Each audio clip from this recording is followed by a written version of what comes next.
everyone, and welcome back to my channel. Today I'm going to talk about the books I actually read in February. I was able to read 6 books, which sounds like a lot, but once I go through them and you hear a little bit more about them, it's really not as many as it sounds. So the first one I want to talk about is The Sun is Also a Star by Nicola Yoon, and it's about 2 immigrants, one Natasha being an illegal immigrant from Jamaica and her family is about to be deported, and Daniel, who is a Korean immigrant. His parents own a hair care store. And Natasha and Daniel's worlds collide and their paths cross and they spend a day together right before we find out what happens to Natasha and her family. I enjoyed this book. I was able to get through it really quick. I thought the story was interesting. However, I didn't like it as much as a lot of other people did. I felt like they didn't go as deep as I would have liked them to go into the immigration issue. But I think for a young adult contemporary type of novel, it did a really good job of scratching the surface without getting too deep and too overwhelming for the audience that it was intended for. So it was a good book, and I do recommend it to people because Nicola Yoon is a great writer. You get to see things from the perspective of both Natasha, Daniel, and a whole bunch of other characters. So it's definitely a great read if you're looking for something that is more young adult contemporary style. The second book that I read this month is called The Last Letter from Your Lover by Jojo Moyes. Jojo Moyes is the author of Me Before You and a handful of other novels. This one is in 2 parts like some of her other ones, and the first part is set in the 1960s with the second part being set in 2003.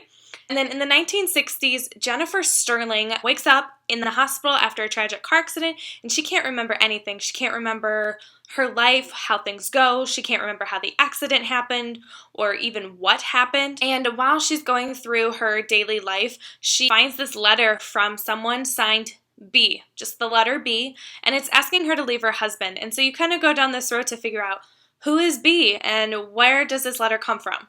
Fast forward to 2003, and Ellie, who is a journalist, finds that same letter in the newspaper archives, and so her career is kind of going, meow. She actually becomes obsessed with it, but she's hoping that this story can actually save her career, and she can figure out who B is and what happened to Jennifer, and if she ever found out who B is. I loved this book. It was, again, another one that I devoured.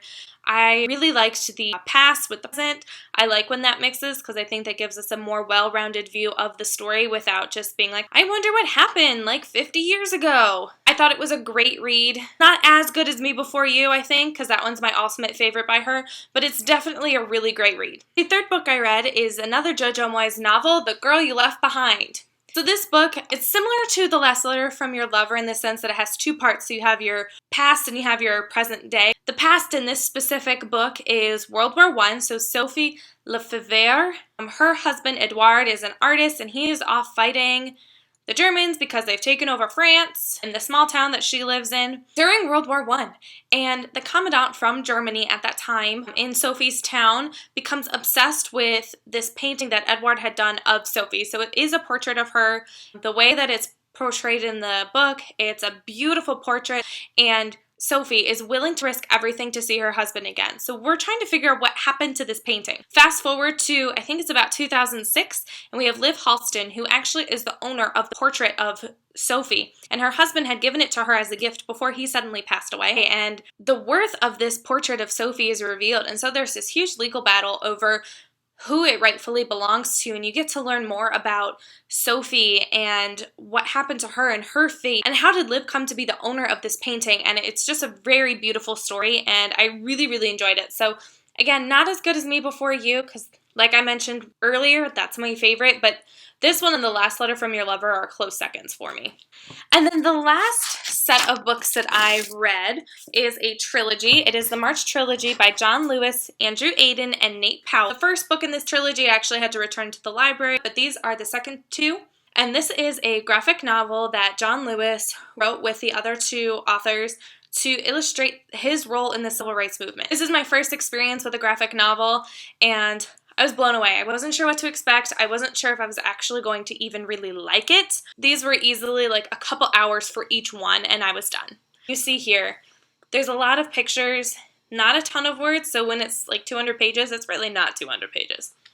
It was so good, and it really just kind of opened my eyes up to what we don't typically see in history. So yeah, I learned about the civil rights movement in history classes when I was growing up. You learn about it from a different perspective. It's one thing to learn about it in a textbook versus hearing that firsthand account of what actually happened and what John Lewis and all of the people that he had in his life, what they went through to get the rights that people have today. It's truly incredible, truly moving, and if you don't pick up any other books or you're not interested in any of the books I talk about today, please try and read these ones. That's all I have for you guys today, so I hope you all had some great reads.